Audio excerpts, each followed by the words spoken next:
Good evening, everybody, and a very warm welcome to a Lyceum evening coming to you from the Paul Spiritualist Church on the south coast of the UK. We are a wonderful lineup tonight. We have with us wonderful Angela Foster. Angela, good evening, my darling. Good evening, everybody. Good evening, and thank you, Laurie, for inviting us. Pleasure. And joining us from Denmark tonight, we have wonderful Tim Abbott. Tim, good evening, sir. Good evening. Lovely to be with you. And we have, this is where the bromance comes out, everybody, and I'm not ashamed of it. The lovely Jack Eckhart, who has been a wonderful friend, support, and demonstrator, as indeed has Tim here with us at Paul. So very warm welcome to you for this open evening of discussion and debate about our passion, which is spiritualism. Now, the title of tonight was suggested, it evolved from a conversation that I was having with the lovely Angela, and it's entitled, All Stops When You Get the Title. Now, we were having this discussion, were we not, Angela, about where does our development as working mediums, I mean, I've got three of the finest tutors that I know here with me tonight.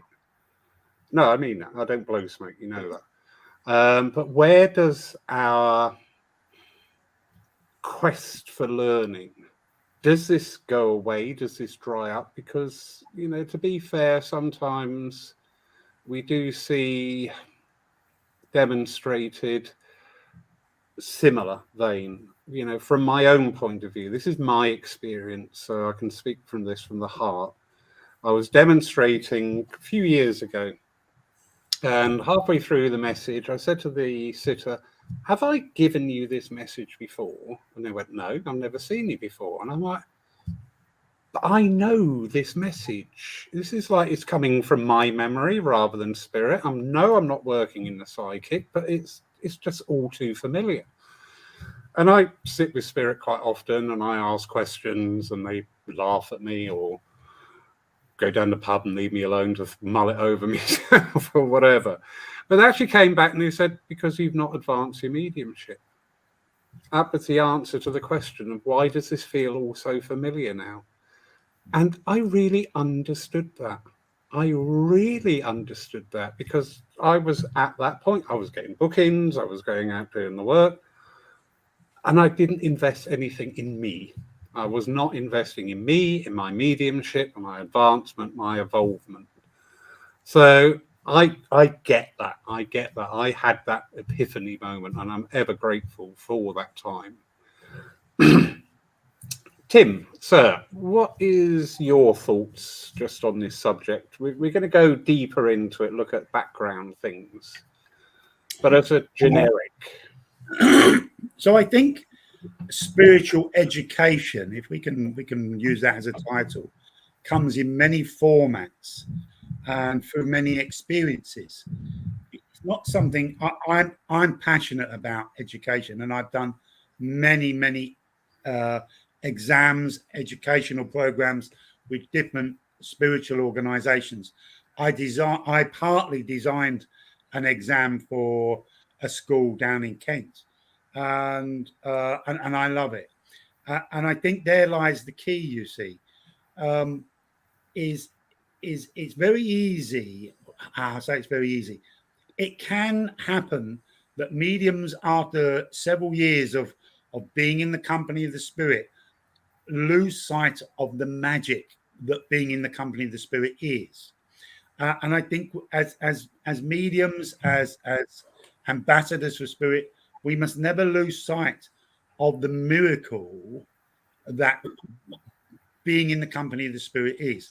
Now, being in the company of the spirit, when I say that, I don't necessarily mean standing on a message, giving a pretty message. I have your mother here. She died of cancer. Her name is Susan. She lived in London. There you go. I've done my job. You know, mediumship is so much more than that. And the magic can come through what we understand as education. And I'm very severely dyslexic. but I'm proud, if that's the right word, probably my ego, to say that I'm quite highly qualified where spiritual education is concerned, because I've gone out of my way to learn the history, the mechanics, the science of what I am preaching. And it's simply not enough to stand on the message on the platform and say, look, I've proven survival by giving you your mother and telling her name is Susan. And most mediums are capable of that if they believe and surrender to the spirit. But when you meet a 25-year-old man who has just lost, I don't know, his daughter, who is 3 or 4 years old, in the high street, the last thing they want you to do is stand on your soapbox and start giving mediumship and evidential mediumship about their daughter. What they want is for you to sit down and talk to them. And that can only come from a background of knowledge and understanding and your philosophy to give that support to that young man, to ease somewhat the grief and the pain that he happens to be going through in that moment. And I always say, will education give you a better link to the spirit world? And my answer is always no, it won't. Will education make your spiritual education make you a better medium? Most definitely, every day of the week. Because again, mediumship is not just about standing on a platform. As you know, Jack and I are running a weekend here at the moment, and then we go on to run another workshop in Denmark. And the last session we did today was just the discussion group on the difference between old-fashioned evidence, whatever that means, and modern evidence, whatever that means. And I tell you, it was such a lovely discussion. And the students were so inspired by each other's understanding of old-fashioned and modern evidence. It doesn't have to be on a platform. Very true. Wonderful. Angela, what's your thoughts, my darling? This is really interesting. I feel that the problem has been the explosion of those who feel they have a connection with the spirit world and want to share it, full stop. They haven't really understood the mechanics, the discipline, the time it takes to actually not just understand the connection with the spirit world, but then to deliver that to other people. You can't just stand up and give evidence. There are so many levels of evidence that's possible with the spirit world. And most of the time, it's like skimming a stone across the sea. You never see what's below the surface. All you get are a series of facts, and then they go on to the next and the next and the next. But until we can show what mediumship can achieve, and I'm not just saying like you do like you've been saying, it's not just on platform, but actually, walking the walk as well as talking the talk. We cannot show people just what is possible with mediumship. Laurie and I we've been working together on a course, and I have been amazed at just how people's perception of what mediumship is, even as established mediums, is limited by not understanding the potential, not understanding that you can tell stories, that we're not just reading the aura of the spirit world. They're actually communicating to us their lives in such a way that not just those receiving the message, but that those who are hearing the conversation in the audience or the church or wherever you are can actually become emotionally involved with it. Until we can get the message across that mediumship is about emotion and not just about a bundle of words for which we receive yes and no, that the emotion can take us through every aspect of our lives, then we as mediums aren't doing our job properly. Brilliant. And that's what I feel we need to take people onto. Yeah, couldn't agree more. Jack, I can see you nodding away there in agreement. Your Yeah, thoughts yeah, first. yeah. I can't disagree with neither Angela or Tim. I don't dare to. No, no, we haven't been in any fight yet. It's early days. Nearly 20 years we have known each other now. But no, I do agree, and as I often says as well, as both of you had said, it's not about being on platform. And to be honest, some of the best mediums have known through the years have never been on the platform. Absolutely. They are what I sometimes call, in a positive way, call a kitchen mediums, sitting at home in the kitchen, doing the one brilliant sitting after another. The platforms is for the big egos as us. We love to be there. We love to shine our ego. And I think sometimes we just have to recognize that and say, oh, Absolutely. I love the spotlight. I love to work with spirit in that environment. I believe for myself, I think maybe for Tim as well, a thought could be maybe we should go do a bit of education practice,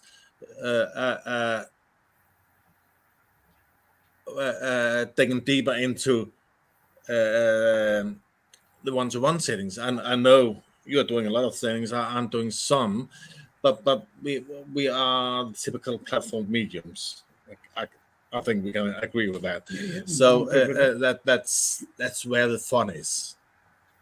Yeah. But that's for us. The showmanship is. Yeah. My background is a bit different, probably from yours.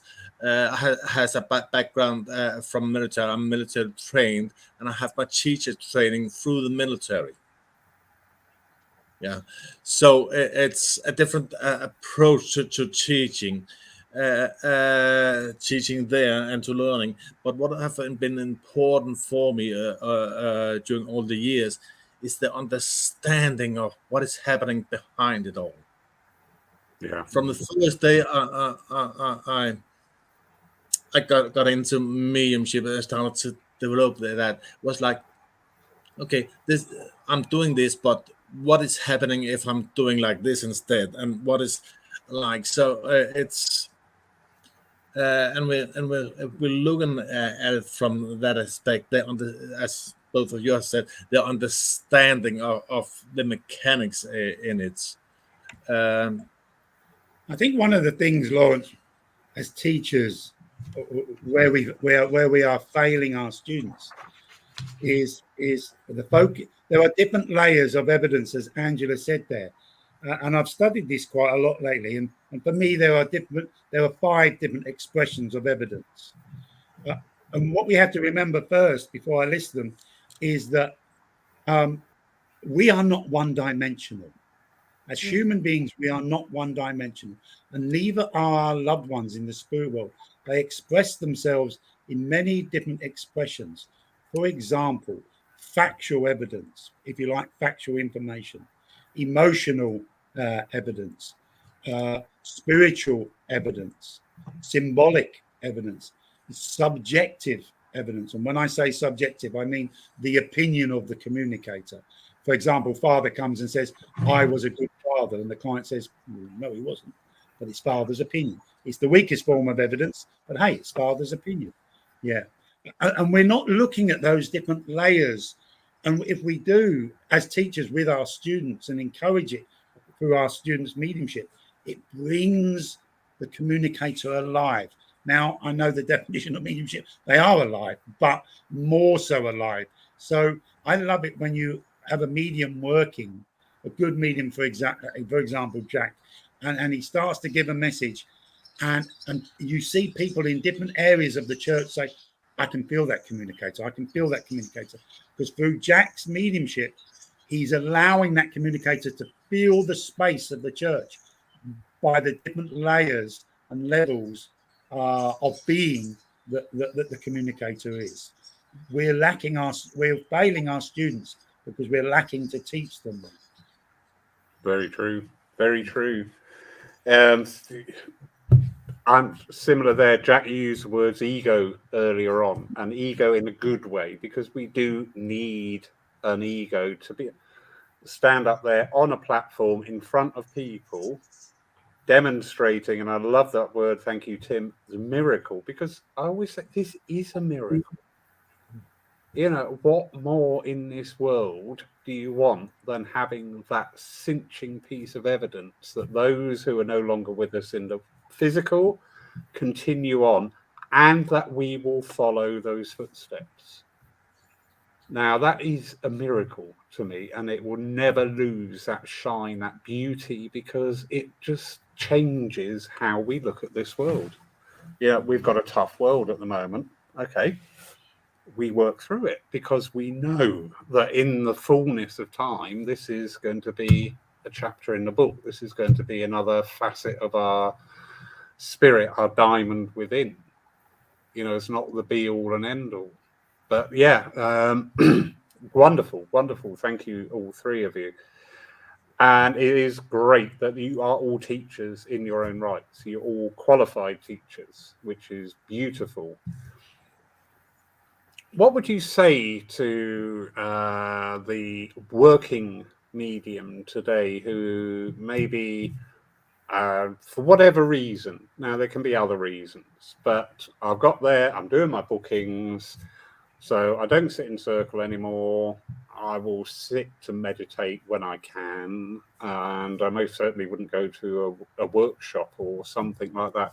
How could we encourage and foster and engender people in these scope to start to work better? Can I add to that comment? And Yeah. in our working lives, all of us are used to annual reports. We're used to having to upskill. We're used to having to put ourselves in front of somebody to say, how are we doing? How can we do better? But it seems to be that this industry has lost the will to move forward with our abilities. Now, I, teaching adult students, have found that the reason for this is not because they don't want to attend workshops. You will find many of us will go from workshop to workshop quite happily. It's because we don't want to put ourselves under the spotlight and receive criticism or feedback. We don't want to be told. We have very fragile egos, most of us who work on platform. We are very, very highly sensitive and we don't like actually to be criticized or to be told, well, do this way, or try it that way, or let's see if we can move you along in this direction. It's uncomfortable. And when you get to a certain age, most of us think, been there and done it. We've watched our children go through it. And really, we're quite happy in our little comfort zone. Unfortunately, things move on. Even, Tim, you were talking about the style of mediumship, and the evidence has changed. So much moves on because our understanding and our working with the spirit world changes. They are making demands of us now using technology, using remote conditions like this, that 30 years ago wouldn't have even have been in anybody's to-do list at some stage in their lives. Unless we keep up with this, and there's been a lot of wonderful studies done by Heidi Campbell in the States, who's looked at how people are attracted to religious understanding. And the young people are moving towards technology in order to join online churches and to be part of an online community.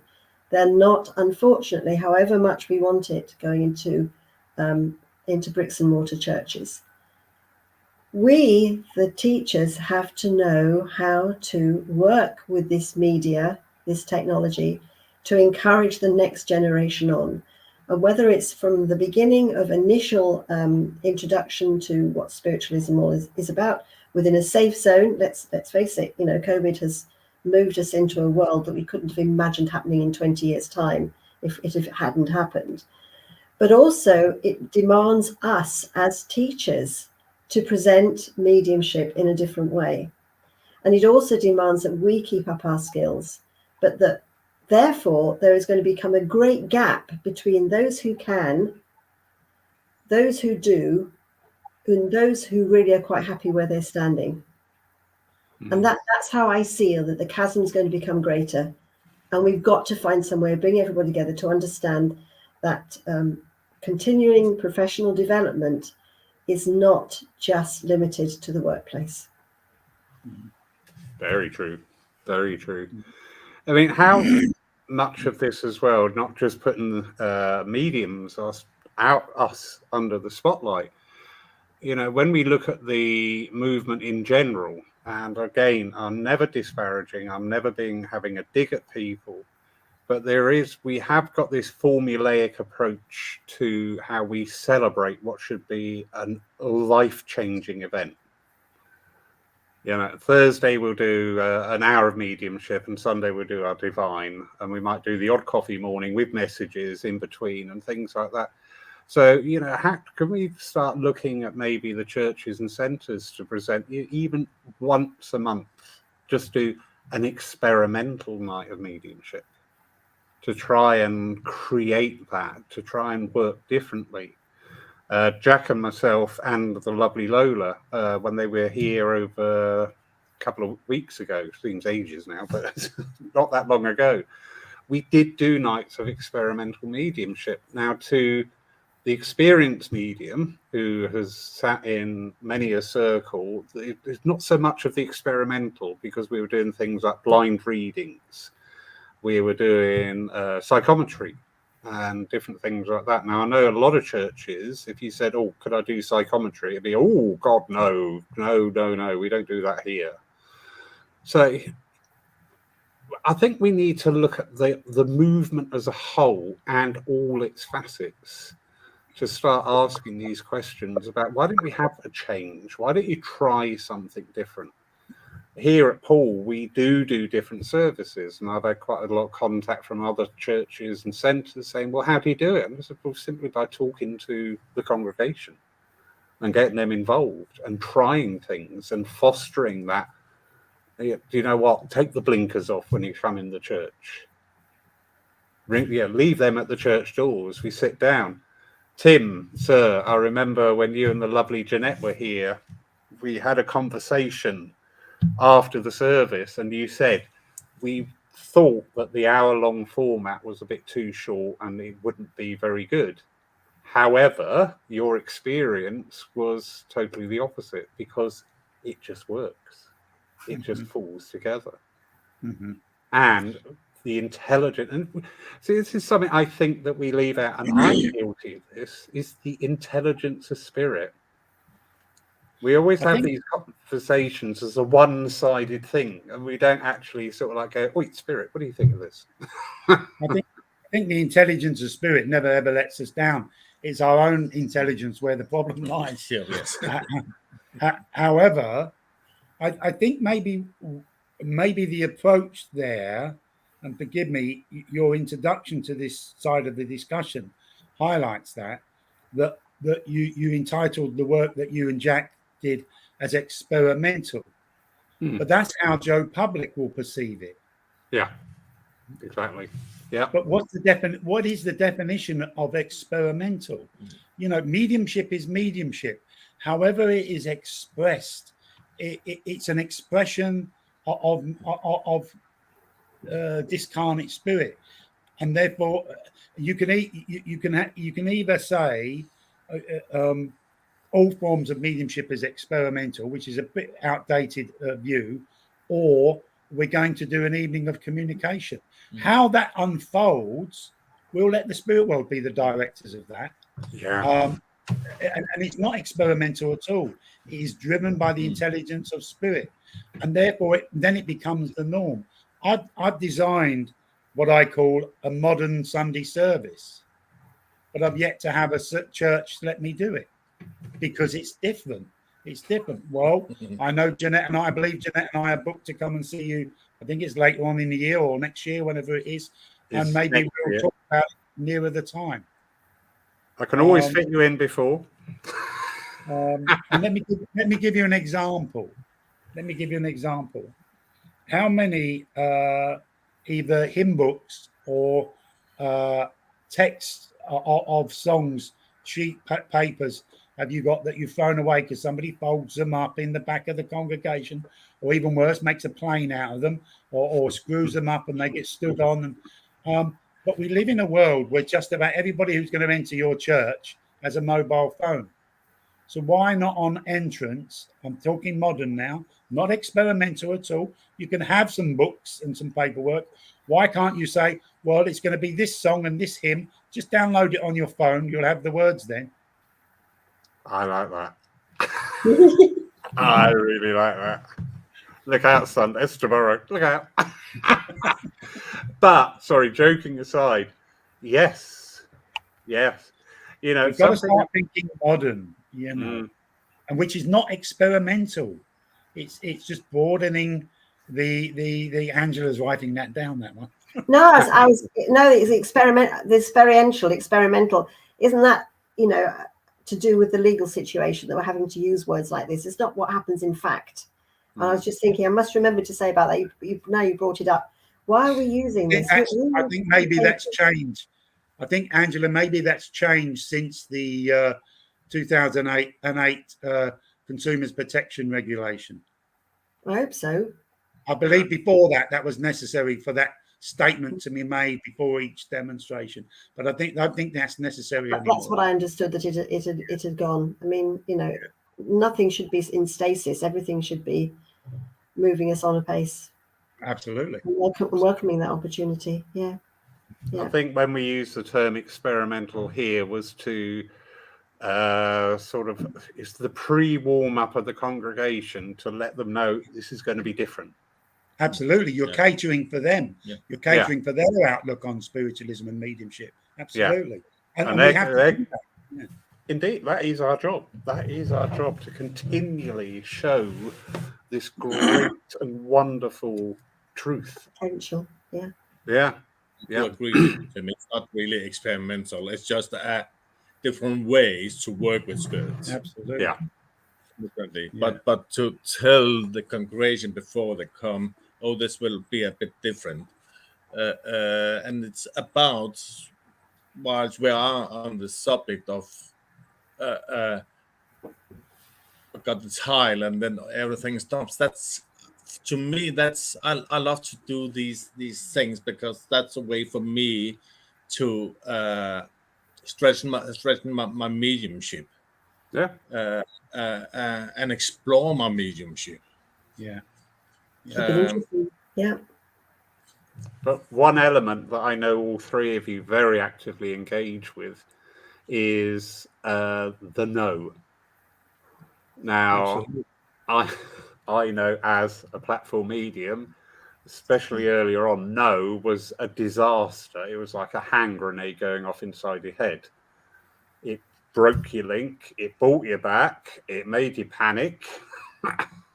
But you teach a different aspect of the no, because the no is great. The no is energizing. The no is like, okay, I need to go back into this book and read it a bit more and go, gotcha, understand that. I think before you're so right, Lawrence, but I think before you can instill that into a student, first of all, you have to instill their mindset. So if we look at, for example, what is the definition of an advanced student? And a lot of teachers will tell you, oh, well, it's somebody who has the ability to link to the spirit world. They don't need a teacher to help them do that. They can hold the link. They don't need a teacher to help them, and they can continuously bring factual evidence of a certain standard. Well, that's so shallow-minded, isn't it? Because an advanced student can be somebody who has no mediumistical ability at all, but is strong enough in their mind to have the experience, although it may be perceived as a failure, and have the approach, I will learn from that experience.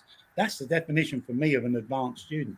And when they have that positive mindset and that strength of mind, and then they can start embracing the no's, as you so rightly say, with a positive approach and as hey, let me see this as an opportunity to engage with the spirit world once again and sort out whatever I've misunderstood, whatever I've got wrong, and turn this no into a yes. Yeah, no's not a crime in mediumship. No, no. Actually, years ago, I designed a workshop called the Positive No. Yeah, good, nice one. Yeah, Working with the no, a full day working with the no. It takes some strength from the students, because it hits, even though this exercise you're only getting no's, it hits them. yeah, But it's a really good learning experience to learn to deal with that negativity that there often can be on no, and change the mindset into, oh, thank you. I did myself years ago, because I struggled with the nose as everybody else, and just turn and say, oh, thank you for that. And I got into sometimes saying to the client or the recipient, before giving my statement, I'll actually ask you to give me a no, because I'm not quite sure this is right. So I just said, please give me a no on this, because I know when I get the no, I can go back and sort it out. Yeah. I can't do that without getting the no. Yeah. You love a no, don't you, Angela? I love a no. I love a no because it focuses you. I mean, sometimes if you don't get the no, it's very easy just to hammer out this information. If you get the no, you then begin to go in deeper. But it's all about having confidence to connect. I mean, I talk about the triumvirate in mediumship. We have the spirit world, we have the medium, and we have the recipient. And that sweet spot in the middle, when everybody's working together as one, where you're not having a conversation with the recipient, where you're not having just a conversation with the medium world and the recipient isn't included, where the recipient and the spirit world are not so engaged on their own emotional link that the medium might as well not be there. But there is this wonderful, wonderful spot in the middle. But perhaps at some stage we could talk about teaching the recipient. Could we do that too this evening? Because that is my big issue. The poor old recipient gets none. You did do an amazing evening recently on here, and that is available in our YouTube library and our Facebook library, and it did come out as a podcast as well, about the recipient's role, and it was extremely well presented. But I do wonder, because we do spend a lot of time going back to the greats, the early greats of the movement. Gordon Higginson, anybody who's been in the movement and actually done some research, that name should just roll off the tongue. But when we look, when spiritualism really exploded, really took off, turn of the century in the UK, when it first came in, and funnily enough, up in the Midlands area, which I believe is because the ships were coming over from America, so the ports of Liverpool were disgorging all these migrants to our country, including the workers of spirit. And this is where spiritualism really took off. But at that time, we were on that tail end of the Industrial Revolution, where in a lifetime, our world had changed. So people's mindsets were very much open. They were living in a world of constant change, of constant flux, and managing it. But I draw that similarly to today. For the last 3 years, our world is in this constant flux, constant change. So my thinking is that at this time that we have that potential, we have that opportunity as spiritualists with our churches and our centres to work differently with the spirit, to engage in discussions like this. Discussions like this before were very limited to certain centres, colleges, wherever, where people could actually sit and talk, but that was not reflected within our churches and centres. I am seeing now a lot of places are utilising technology by going online. They're having their own in-house meetings to talk and discuss, to try, and just start to bring in these ideas, these different thoughts. But I do wonder, are we seeing here with the mediumship in the UK especially, where people may be getting not the adequate support, because we have that learning and development phase, and then we have the actual going out and working phase. It's that grey area in between, because we all remember our first service, do we not? We all remember walking out on a platform thinking words that I really can't say on public, but what the hell am I doing here? I feel a fraud. This is going to go horribly wrong because it's all about me and how I'm reacting to things. So, and I see this repetition of that energy. I was talking to Angela earlier, and I said one thing I've learned on the course about philosophy was I always raced at my philosophy. It was like 20 words a second. Blah, blah, blah, blah. And I thought, why am I doing that? And I thought, because when I first came out on platform, the philosophy, although it's my greatest passion, it was also the greatest pressure on me to say things. So my natural reaction was to spurt it all out. And that becomes CMP, custom and practice. That I would race through my philosophy. And it was the lovely Tim, what did I call you? The master of the pause. We sat and rewatched one of your service here, and I was just so blown away by seeing the way you delivered the philosophy. And I thought, got it.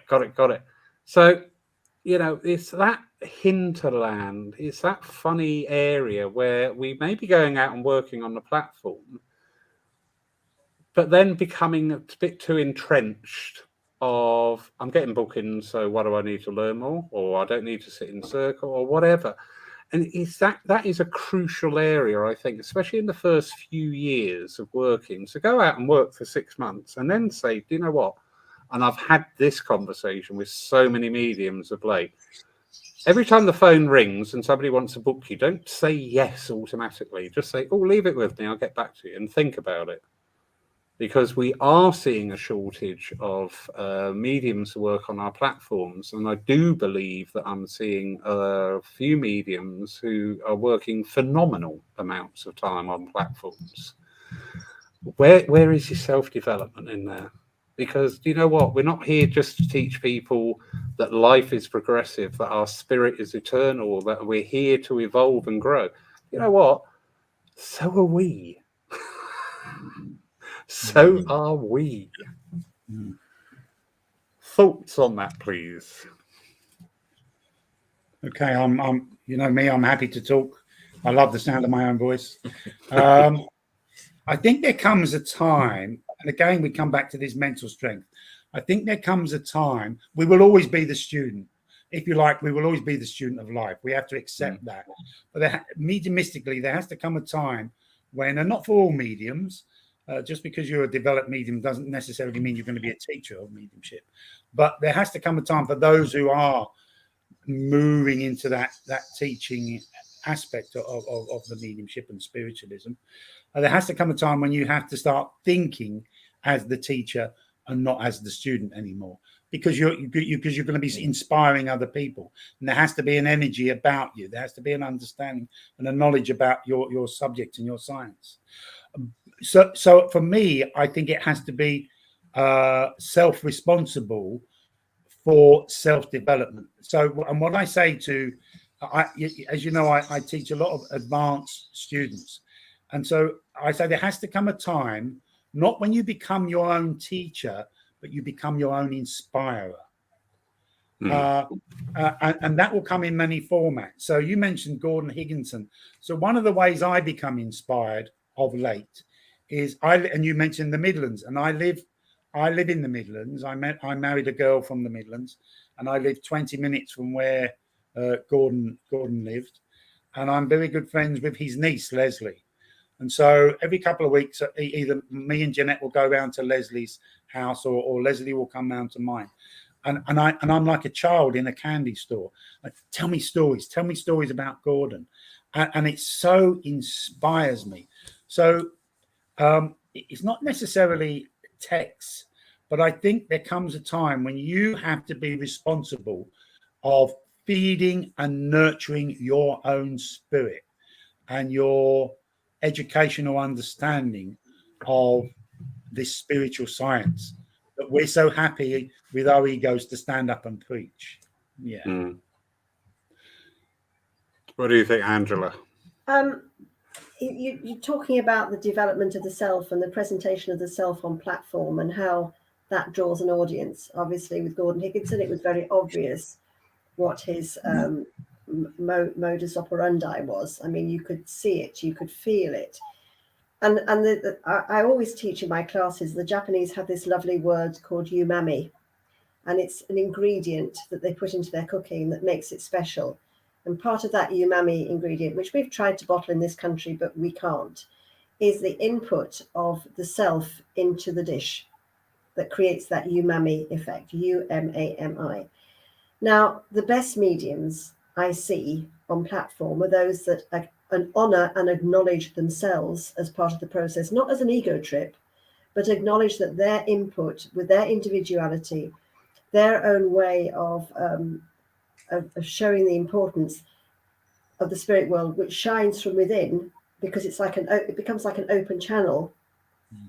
That when they start going to, and I'll say too many courses and start adopting too many styles and have then forgotten what their own presence is all about, that's when they lose what it is to be a true channel for spirit. Because you need to flavor that message. You need to flavor that relationship as you do with a conversation. You know, we don't go and have a conversation with a friend and let it be cloned like the conversation with another friend. We want to shine ourselves. And if we can be taught that this relationship that we have with us as individuals adds, I mean, what do they say? For example, we were talking about addresses. 8% of the words and 92% is the presentation. Well, where does that 92% come from? It's got to come from the medium delivering it.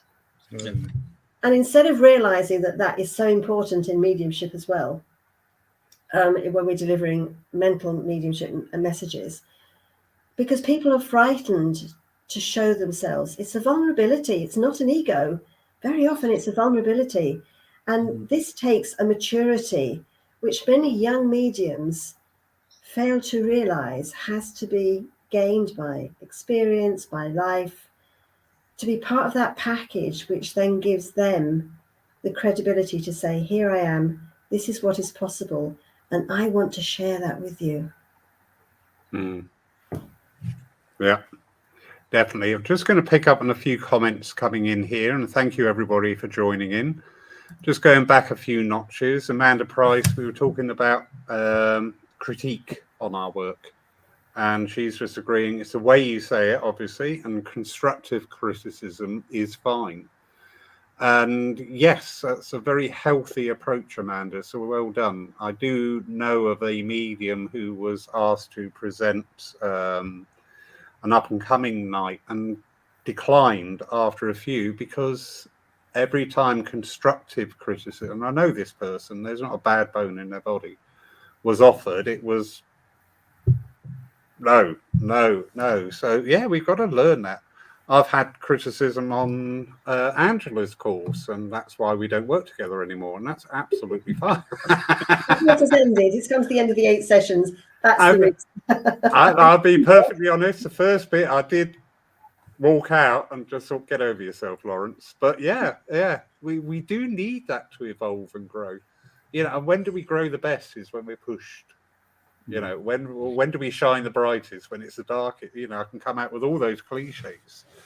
But yeah, you see, go on. Sorry, Lawrence. No. You see, we're very good at teaching students the process and the act, the craft of mediumship. Be in the company of the spirit, spurt out some pretty words, all you're marvelous. But we don't look at the psychology behind the mediumship for the medium themselves. And I always recommend every developing medium read a theory by 2 American clinical psychologists. And I can't remember that, Susan Ims, I can't remember the other one, forgive me, called the imposter syndrome. The imposter syndrome. And I tell you, every medium on this planet should read that. They really, really should, because it so strengthens the individual's mind, because we see a no as a personal attack. We see feedback from a teacher as a personal attack, when of course it's not. It's not at all. But we have to educate our students in that fact. Very good. Very good. We have a lovely question here from Claudia from Switzerland. Ah, lovely girl. How to convince students of the magic of no limitations working with spirit? If there is a frame of rules on the human side to follow or achieve, no matter if religion or set expectations, is not easy. A student should have room to unfold naturally. I can't comment really. We don't have the same approach to mediumship in Switzerland. If a tutor is truly inspired by spirit when teaching, excitement is created automatically. Many people hesitate about self-work. It takes time, but I think it's profound. Very true. Thank you, Claudia. And you raise a very interesting energy there that's been buzzing around. When we first went like this online and talking to people, not only from our own countries, but from Europe and the States as well, we very quickly discovered that here in the UK, we are very blessed with the amount of churches and centres that are prolific across all 4 nations. And the opposite is in effect in Europe. But I keep saying to people in Europe, look to the UK and see what's going on, but don't model it on the UK. Look to see where room can come in for improvement, to pick the best. You know, we have so many churches and centres, and I think sometimes that's to our detriment. If you take it, each church maybe does 2 dems of mediumship a week. Any church calendar then has 50 empty slots at the beginning of the year. If you multiply that by the number of churches and centres across the world, across the UK, that's a lot of demand. That is a lot of demand. And when we have faced with demand, and I've been there as a medium secretary, it's like, oh my God, quick fill these spaces. As soon as I've got them all full, that's it. I've accomplished my job. I've done it. But then maybe are we looking at quantity over quality at times with it? So there's not only a demonstration of mediumship, evidential mediumship, to celebrate the work of spirit. There are so many more avenues, so many more ways that we can link in and express that and share that with people. I seem to be doing a lot of talking tonight. This is not fair. Good.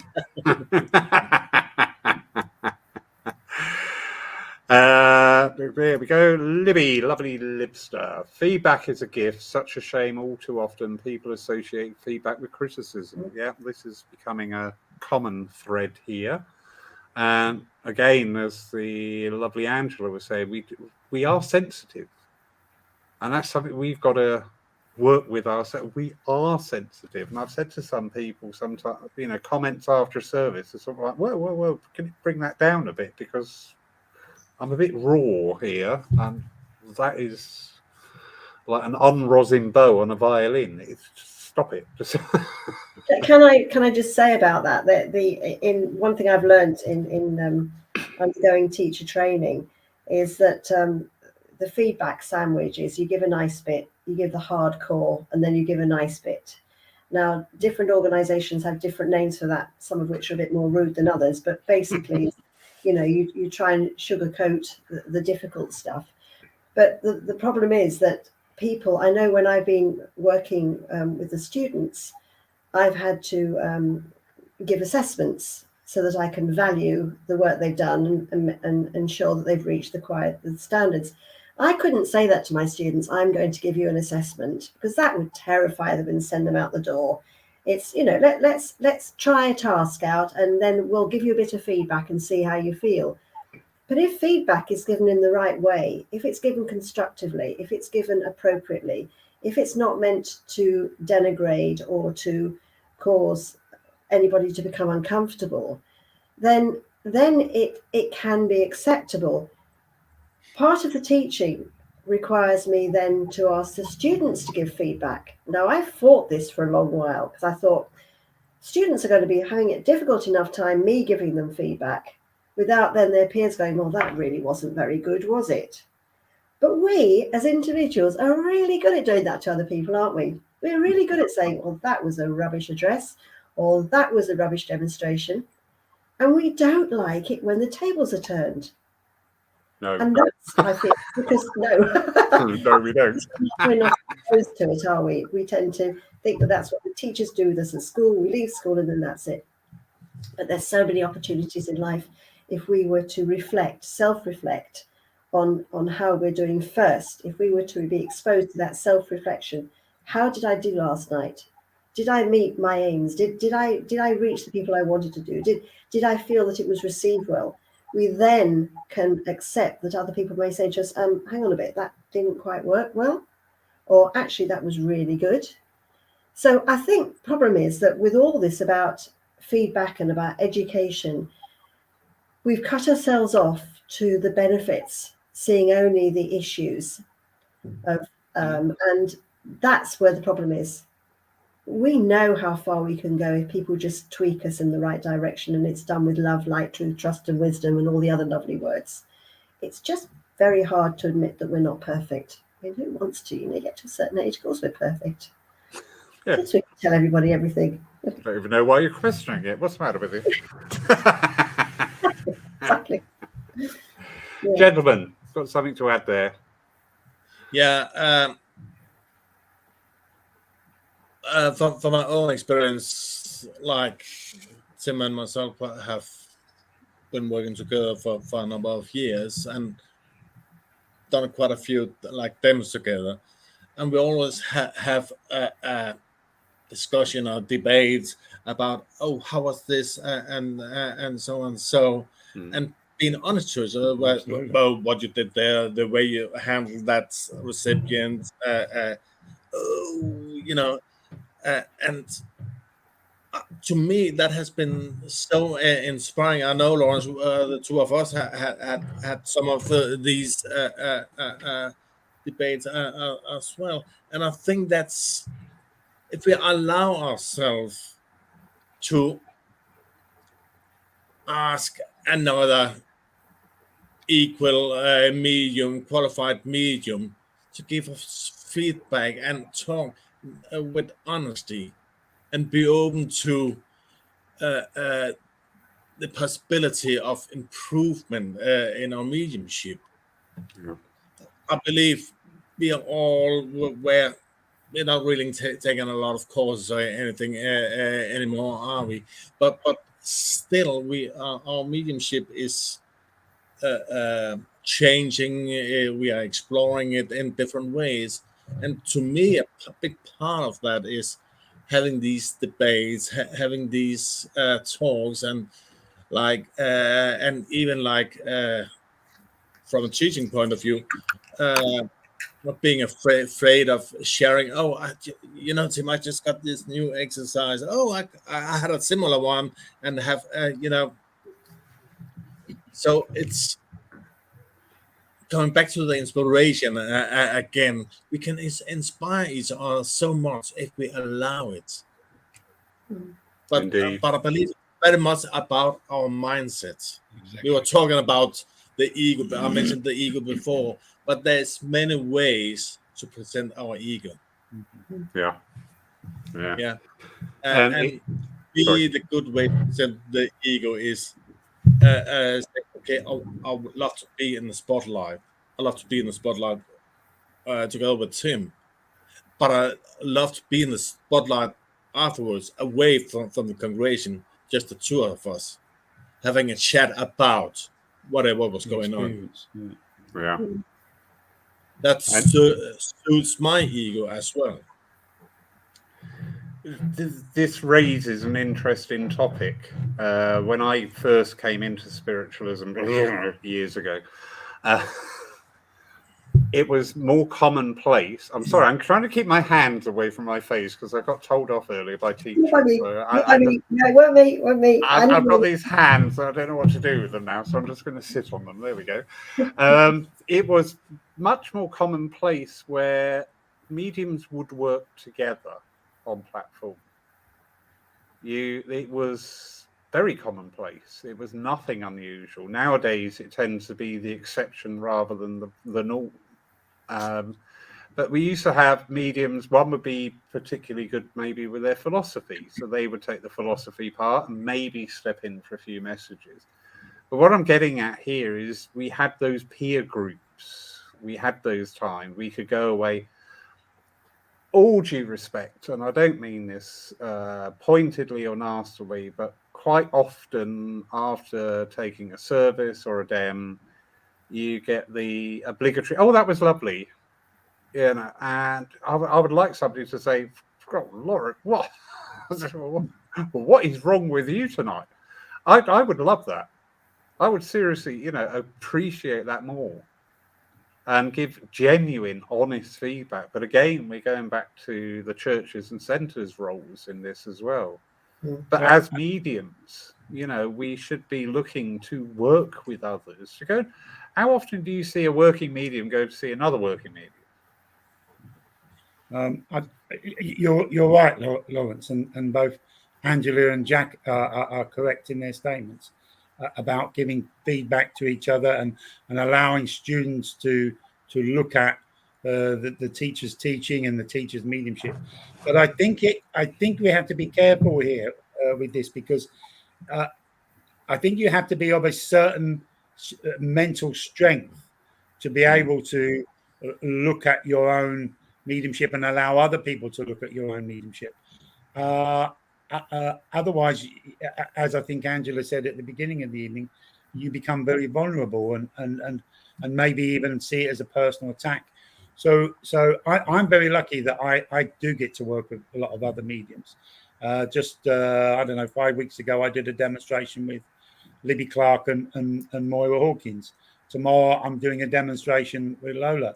And the next night, I'm doing a demonstration with Jack.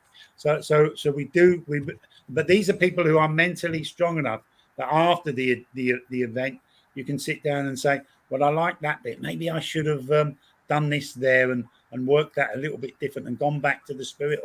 But there are only, I'm not saying there's a certain amount of people, but a certain type of mediums and spiritualists that are of a mental strength level, if you like, that you can do that to without actually, and may I dare to say, actually that it caused damage. Yeah.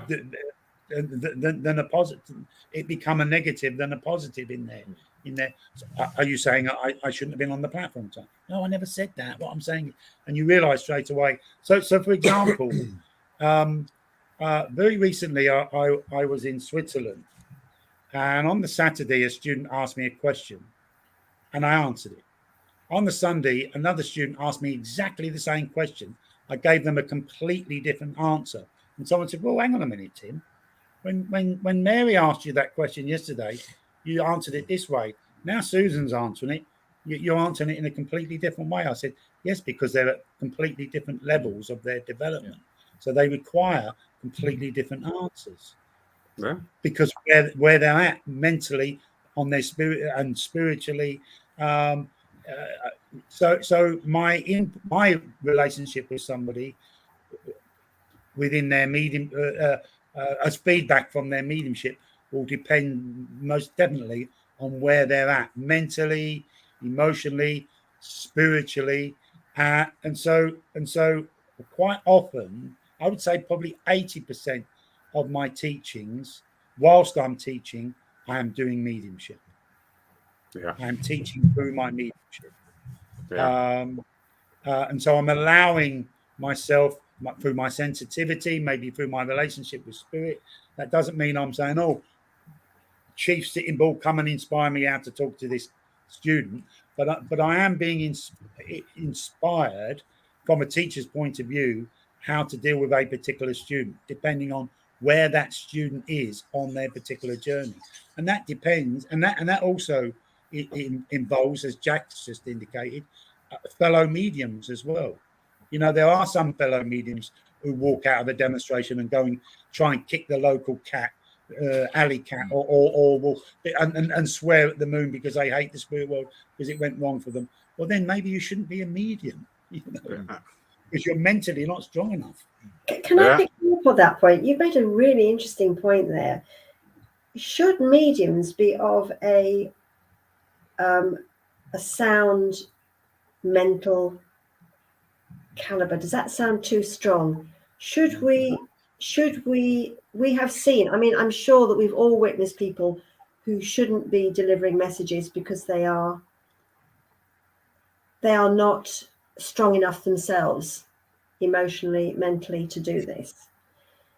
But if we started this progress, as we do in a work situation, of accepting feedback, we'll use as a nice word, right from day one, and accept that this is going to have to be continuing, then will we be creating a new generation of stronger mediums who are prepared then to self-reflect and to get feedback? Is this perhaps a cultural thing?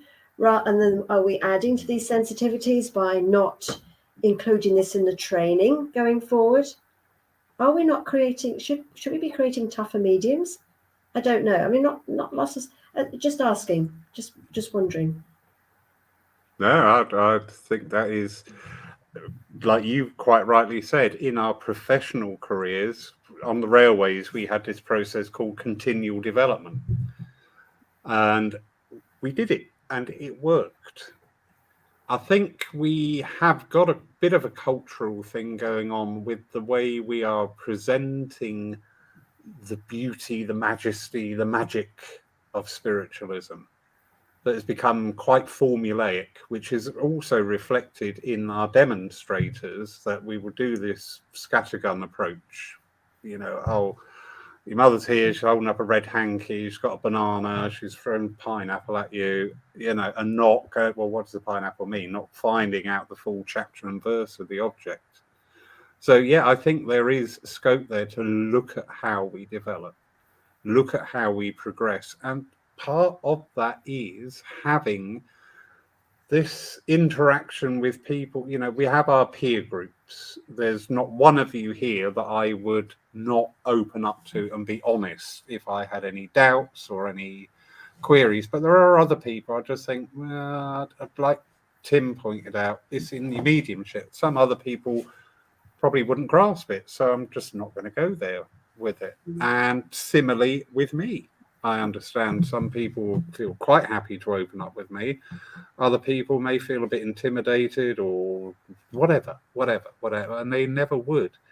But I think this is a big part of our development, that we need to go back.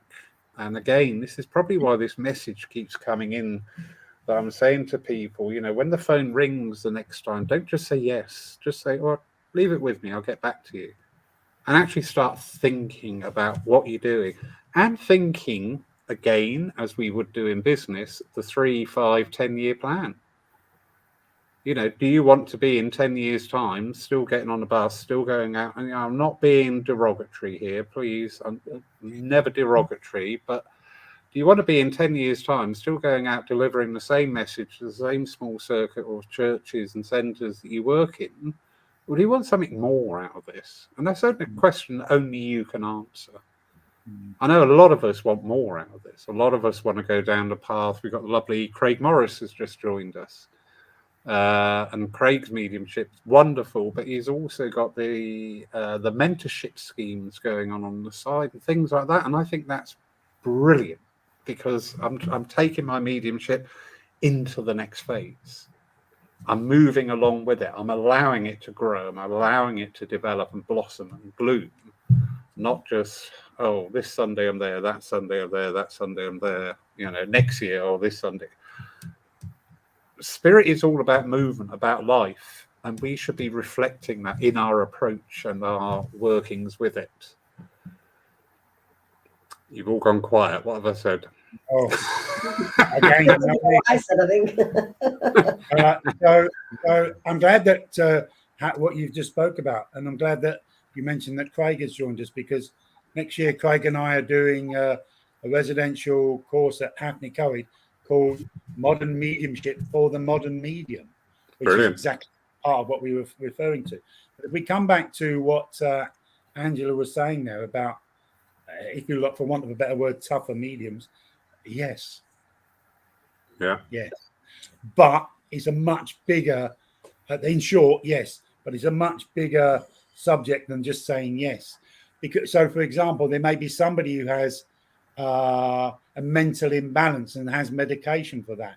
Well, we have to embrace the fact that the spirit world is a world of intelligence, and sadly there are doctors going to the spirit world and people of medical knowledge going to the spirit world every second of the day. The spirit world, I believe truly that the spirit world will adjust to people's medications, people's addictions, whatever that may mean. Now, that I'm not saying that it's okay to go onto a platform as pissed as a newt because you've just been to the pub before you went to the church to get some Dutch courage. I'm not suggesting that for 1 minute. But if, shall we say, prescribed medication, I believe the spirit world will adjust the energies and the relationship with the individual to overcome and negate that. But I think there is a limit where, because there is a responsibility, of course, with mediumship. We are playing with other people's lives. We are working with other people's loved ones from the spirit side of life, with other people's spiritual journey that they're on. A lot of people, not all people, but a lot of people come to mediums because they are in need of something, or they are broken in one way. And we have to, and that, so there is a responsibility with that medium, not only to the well-being of the client, but to present themselves at a level. And there are those people maybe who are, for whatever reason, medical reasons, social reasons, for whatever reasons, maybe should be stepping back from mediumship. That doesn't mean a spiritual journey, but from the responsibility of mediumship, maybe in that chapter of their life, until things change, where they can embrace that responsibility on a level standing. I had a conversation with a medium literally 4 days ago, and they said something about, where they are, where they're working. And I said, put it this way, do you walk out the door going to go and take a service? Do you feel joy? Do you feel like, oh, this is going to be wonderful? We are going to work wonderfully together. Because if you don't, then maybe you should ask yourself why. Maybe you should just ask yourself that question. Lovely Sylvie Theus, apologies if I said that wrong. Maybe self-development should stand at the beginning of every development, and an understanding of different states of consciousness, like meditation. Some good points there. Thank you, my darling. Andy Ford. Mediums should be trained to understand the bereavement process that people experience. Very good point. Very good point.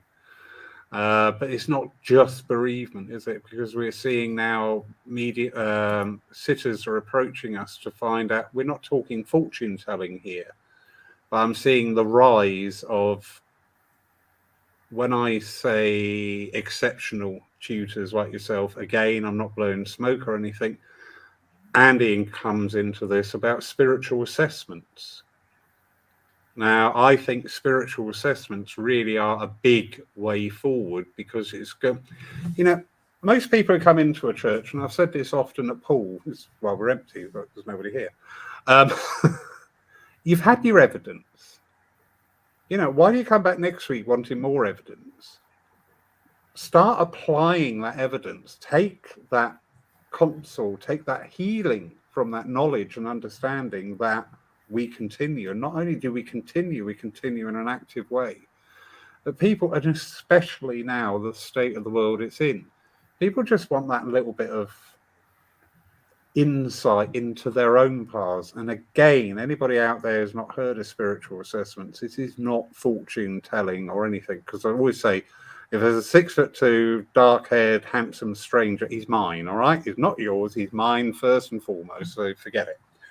But this is the spirit world, so just to give you some thoughts, to give you some insight, and in amongst that is the evidence, because you just think, oh my God, this is what I've been thinking, this is where I've been struggling, this is where I have, found difficulties, and this is what they're talking about.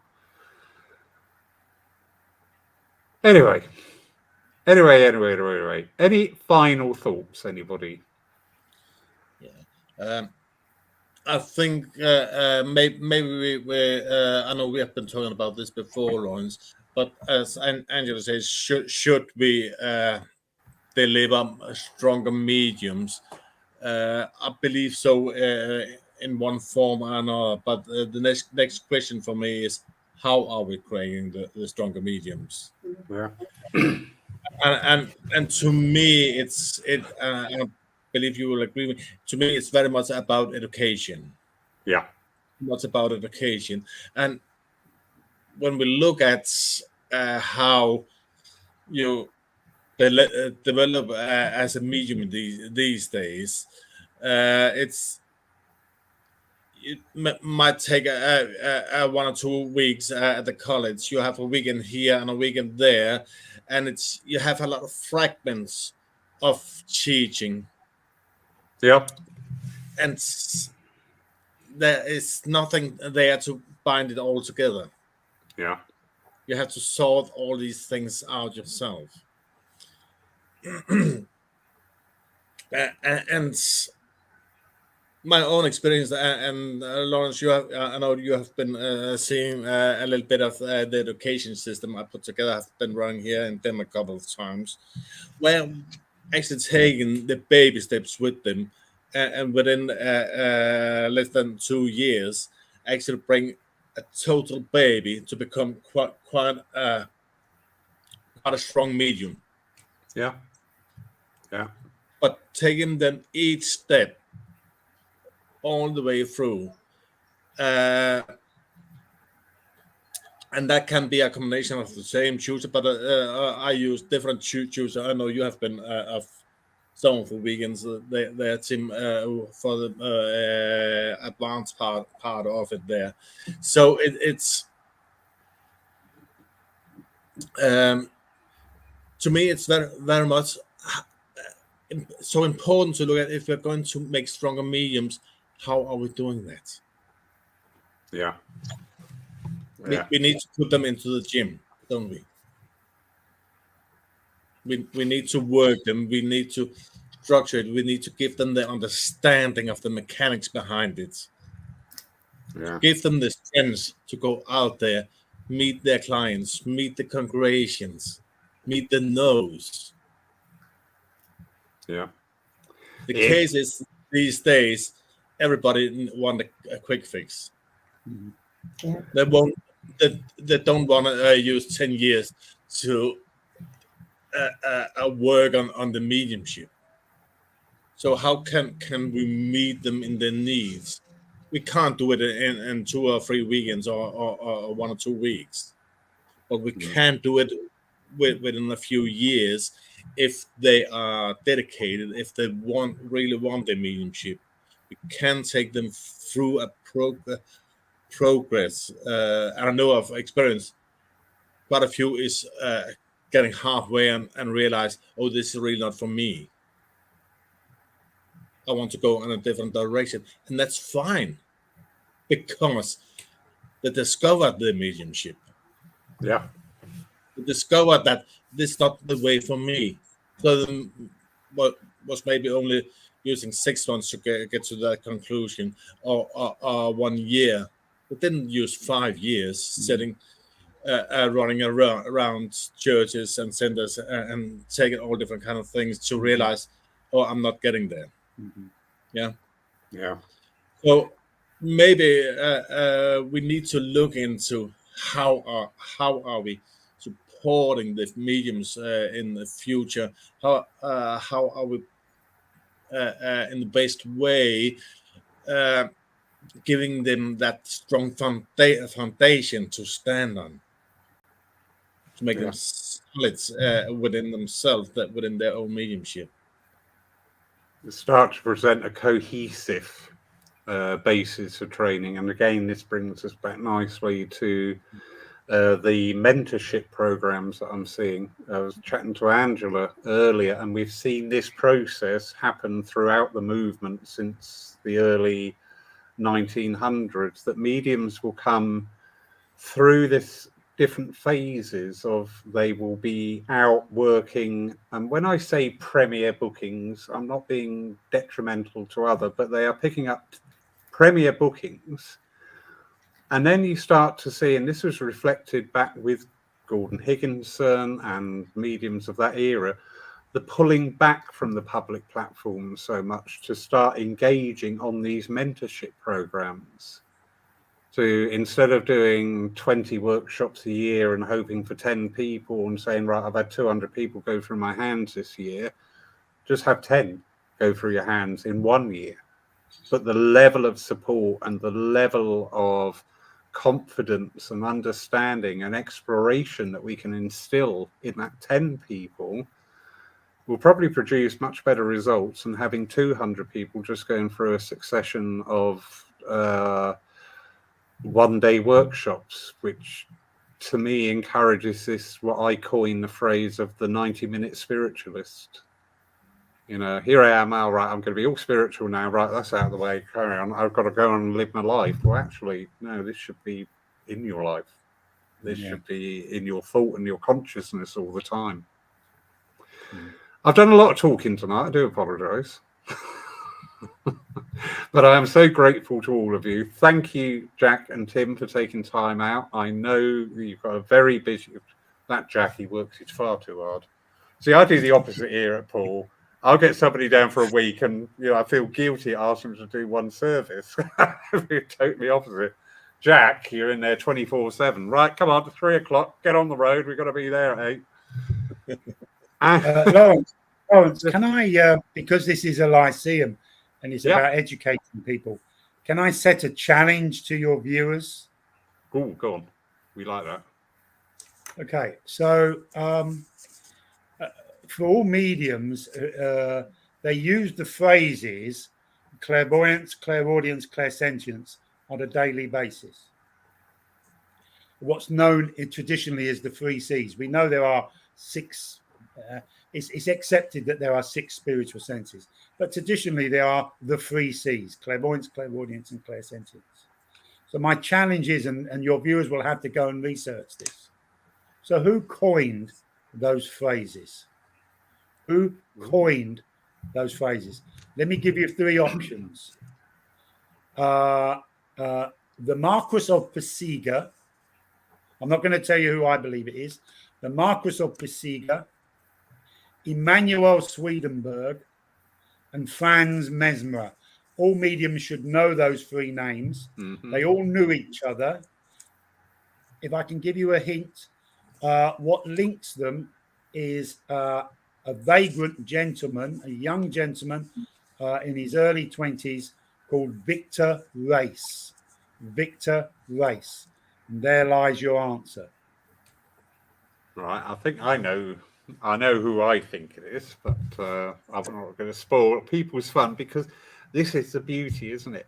This is what spiritualism should be doing. It should be engaging the mind. It should be making you think. It should be making you, even now as we're talking, you're all Googling away out there furiously, which is brilliant. Absolutely brilliant. Angela, any last thoughts, my darling? Yes, I want to be the first person in the country to get a proper degree in mediumship. Because if you think about the way that mediumship is taught on one-day workshops, there ought to be a far more structured approach that takes you through learning about yourself, knowing who you are first, knowing what feeds your soul. I mean, we're all different. We're told that the clairs are given to us very much depending on our own strengths. And I feel that if we can find out who we are, then there'll be a lot less time wasted in going on courses that really are not serving you, and that people become more focused. So give me the means, and I will be there, one of the first to get you a degree in mediumship. That's what I'm looking for, when it's a structured approach, and we don't think about sending anybody out on a platform until they've been doing at least 3 years of good, solid background. development work, so that they can develop in a safe way, that they are supported appropriately, that they're among people who want them to succeed, and that they are not sent out onto a platform too early, or think that that's where the success lies, and that's how they should aim their, that's what they should aim for. That's my feeling. Yeah, because you open up yet another avenue of discussion here with what I term the electronic medium and the rise in the electronic medium. And I've seen it. I've got X amount of likes. I've got X amount of comments. That actually means nothing. I'm sorry. That really doesn't mean anything. When we see so many views, there is these little things in Facebook. If you dig deeper, there's what we call 3-second views. And that's where people have done exactly what we do with the telling. They do channel hopping. So somebody channel hop through you and just gone, oh, this is boring, move on. But that still counts, and when you say I've got 18, 19, 20,000 views, well, how many people are you actually engaging with? How many people are you sharing something with? And how many people are going to benefit and grow and start to seek their own journey through what's happened? But love it. Thank you. Thank you. Thank you. Are you outside over there, Jack? No, we're not. No. You're not outside. I can hear a bird. Oh, you haven't taken your bird with you, have you? I have the dog. Oh, right. There's starlings here, and I think thrush and things like that. Yeah. You don't have starlings flying around. Yeah. You don't have starlings in Denmark. They're always She can't hear you. She's sitting outside. She can shout at me later. Sorry. We were sat on Paul Keane as a starling, and we said, "Oh, it's a starling." Like, well, we don't have those in Denmark. And we were a bit, are you sure? Are you sure? Starling pie. Starling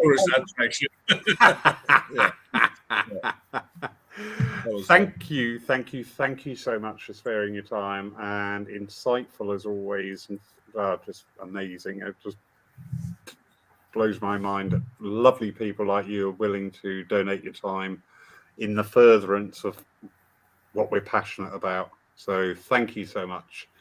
Next week we have Talk of the Devil, the lovely Craig Morris, along with Sandra Mitchell-Atherius will be joining us for a Lyceum evening. So that is next Saturday at 7 p.m. GMT, which will be shared to all the platforms that we are with tonight. So we have from Paul's side, my page, the Paul Church page, and the Paul Church YouTube page. And Jack, from your side, you have the Danish Spiritual Association and the association's YouTube channel as well. Brilliant. And believe it's on Between Spirits as well. Yes, in Between Spirit, and your own personal page as well. So we're just starting this as from now, going that little bit further, because we've got a lot to share, a lot to talk about, and it's a joy. So thank you all. Thank you all for joining, everybody, and take care. We will see you all again soon. Good night, everybody.